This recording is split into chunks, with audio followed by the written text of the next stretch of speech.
यशाची सुरुवात आहे आणि अजितदादांच्या बारामतीच्या विकासाच्या पॅटर्नवर नागरिकांनी केलेलं शिक्कामोर्तब आहे असं मी मानतो। वास्तविक पाहता बारामतीचे सर्वच राष्ट्रवादीचे उमेदवार बिनविरोध व्हायला पाहिजे अशी माझी अपेक्षा होती आणि आहे।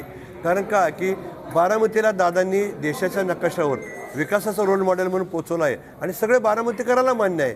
तर परंतु काय आहे की प्रत्येकाला कुणाला त्या ठिकाणी आपण नगरसेवक म्हणून उभा राहावं। जवळजवळ 450 अर्ज होते, 41 उमेदवार होते। आपले सहकारी मित्र आहेत की ज्यांना मी विरोधक म्हणणार नाही, त्यांनी उमेदवार आहेत, पण ते खाजगीत बोलतात, ते मान्य करतात की विकास झालेला आहे, परंतु आम्हाला आमच्या पक्षाचं अस्तित्व, आमच्या गटाचं अस्तित्व ठेवायचं म्हणून आम्हाला निवडणूक लढवायची। त्यांनी त्यांची निवडणूक लढवावी।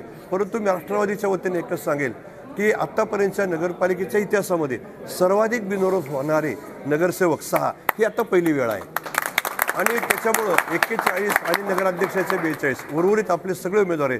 याच्याकरता राष्ट्रवादी काँग्रेस पक्षाचे सर्व जाती धर्माचे गटतटाचे असा कुठलाच नाही, एकत्र येऊन राहिलेल्या उमेदवारांना निवडून येण्यासाठी प्रामाणिकपणे प्रयत्न करणार आहे आणि सर्वच्या सर्व उमेदवार निवडून येणार आहे अशी माझी खात्री आहे।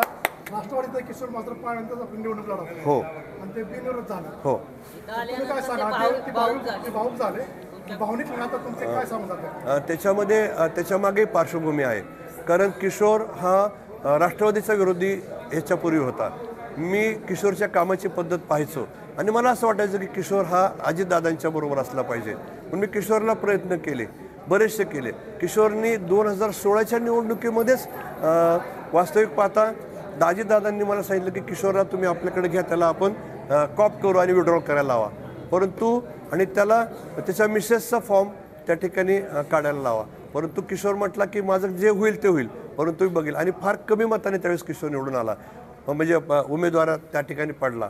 परंतु मी माझं किशोर जरी माझ्या सहवासात होता तरी मी जेव्हा निवडणुकीची धुरा हातात घेतो तेव्हा मला मित्र भाऊ बहीण कुणी नाही, मी लक्षात घ्या मी फक्त पक्षाचं काम करतो आणि मी किशोरला त्यावेळेस सांगितलं की तुला पाडणार आहे म्हणून आणि किशोरला पाडला। परंतु निवडणूक संपल्यानंतर मी परत किशोरच्या पाठीमागे लागलो, म्हटलं किशोर पुढचा नगरसेवक तू असेल, याची जबाबदारी माझी। आणि मग त्या किशोरचा राष्ट्रवादीत प्रवेश झाला आणि दुर्दैवाने काय की 2016 नंतर 21ला निवडणूक व्हायला लागली, ती झाली आत्ता म्हणजे होते। याच्यामध्ये 10 वर्षाचा 9 वर्षाचा पिरियड गेला आणि किशोरच्या मनामध्ये थोडीशी अशांतता आणि निर्माण झाली। उमेदवार अर्ज दाखल केल्यानंतर अशी काय परिस्थिती झाली की परत किशोर अत्यंत सेन्सिटिव्ह आहे, मला जवळनं माहीत आहे, परंतु मी त्याला मुलगा म्हणा लहान भाऊ म्हणा की सांगितलं की तू काळजी करू नको, तू दादांच्या पॅनलमध्ये उभा आहे, कुठलाही धोका होणार नाही, अंतर्गत कुणी करायचा प्रयत्न केला तरी आपण सक्षम आहोत आणि ते सक्षमपणाचं उदाहरण आज किशोर बिनविरोध झाला म्हणून तो भाऊ झाला, बाकी काय नाही। कारण त्याच्यामध्ये त्याच्या मुलगा लहान आहे, तो म्हणला होता माझ्या पप्पांवर एकदा तरी मला गुलाल पाहायचा आहे। जेव्हा हा लहान बच्चा ही भावना व्यक्त करतो तेव्हा माझ्यासारख्याला एक मनाला भावून जातं की नाही आपण आपल्या दिलेल्या शब्दाला कुठेतरी जागलं पाहिजे। म्हणून मी किशोरच्या विरोधात जेवढ्यांनी फॉर्म भरले होते त्यांच्याशी मी सुसंवाद साधला, अभिजितच्या बाबतीतला साधला आणि त्यांनी मला सकारात्मक प्रतिसाद दिला, मी त्या सगळ्यांचा मनापासून आभारी आहे।